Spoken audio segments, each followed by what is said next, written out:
नमस्कार, मैं अभिनेंद्र। उत्तर प्रदेश के प्रयागराज के चकिया में पैदा हुए माफिया अतीक अहमद ने उत्तर प्रदेश में कई दशकों तक राज किया, कभी हथियार के बल पर तो कभी राजनीति के आड़ में। माफिया अतीक अहमद पर जमकर कार्रवाई भी हुई। उत्तर प्रदेश की योगी सरकार ने एंटी माफिया मुहिम के तहत माफिया अतीक अहमद और माफिया अतीक अहमद के करीबियों के अवैध संपत्तियों पर बुलडोजर भी चलाया और कई संपत्तियों को कुर्क भी किया। माफिया अतीक अहमद के साम्राज्य को, माफिया अतीक अहमद के नेटवर्क को ध्वस्त कर दिया गया। अभी भी कार्रवाई लगातार जारी है, लेकिन इस बीच बड़ी खबर आ रही है कि माफिया अतीक अहमद का परिवार उत्तर प्रदेश छोड़कर जाना चाहता है।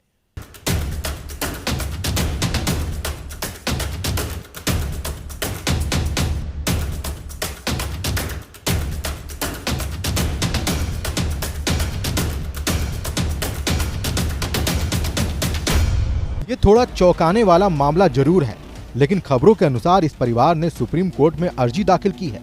अतीक के दोनों छोटे बेटों की कस्टडी को लेकर उनकी बुआ ने यानी अतीक अहमद की एक बहन ने इलाहाबाद हाई कोर्ट में अर्जी डाली थी, लेकिन वो अर्जी रिजेक्ट हो गई थी। उसके बाद इसी मामले को अतीक की बहन सुप्रीम कोर्ट में लेकर गई। उसने अतीक के दोनों छोटे बेटों की कस्टडी की मांग की है। सुप्रीम कोर्ट ने इस मामले में बाल मामलों के एक एक्सपर्ट को एक रिपोर्ट तैयार करने को कहा था। अब ये रिपोर्ट सुप्रीम कोर्ट में सौंपी जा चुकी है। इस रिपोर्ट में बताया गया है कि अतीक के दोनों छोटे बेटे राज्य छोड़कर जाना चाहते हैं। वो अब और उत्तर प्रदेश में नहीं रहना चाहते।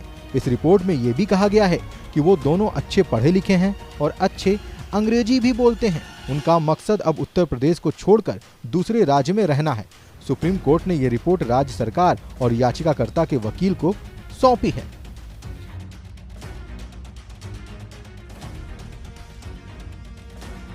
अतीक के दोनों छोटे बेटे फिलहाल नाबालिग हैं और बाल सुधार गृह में हैं।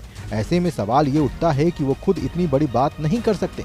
हो सकता है ये शाइस्ता परवीन का ही प्लान हो और शाइस्ता ने ही किसी के माध्यम से ये बात अपने बेटों तक पहुंचाई हो।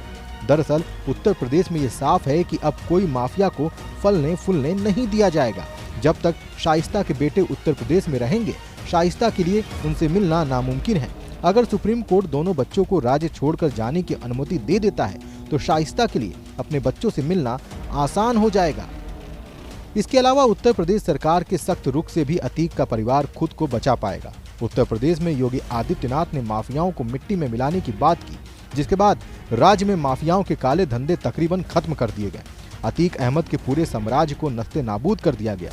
उसकी अवैध संपत्ति को कुर्क कर लिया गया और अवैध कब्जे को गिरा दिया गया।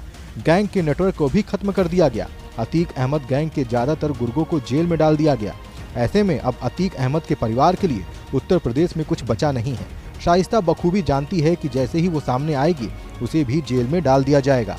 इस लिहाज से इस परिवार के लिए यूपी को छोड़ना बेहतर विकल्प है। इस मामले में अब सोमवार को सुप्रीम कोर्ट में सुनवाई होनी है, जिसके बाद ही तस्वीर साफ हो पाएगी। माफिया अतीक अहमद और उसके भाई अशरफ की पुलिस कस्टडी में गोली मारकर हत्या कर दी गई थी। इस मामले में भी जांच चल रही है, लेकिन अतीक अहमद के साम्राज्य को उत्तर प्रदेश में तकरीबन खत्म कर दिया गया है। लिहाजा अब शाइस्ता परवीन के लिए, जो कि अतीक अहमद की पत्नी है, उसके लिए आसान नहीं है उत्तर प्रदेश में रहना। इसलिए आशंका ये भी जताई जा रही है कि शाइस्ता परवीन की एक नई चाल हो सकती है कि वो अपने बेटों को उत्तर प्रदेश से बाहर लेकर आए, जिसकी वजह से वो उत्तर प्रदेश छोड़ने में कामयाब हो सके। लखनऊ से कैमरा पर्सन समर के साथ मैं अभिनेंद्र।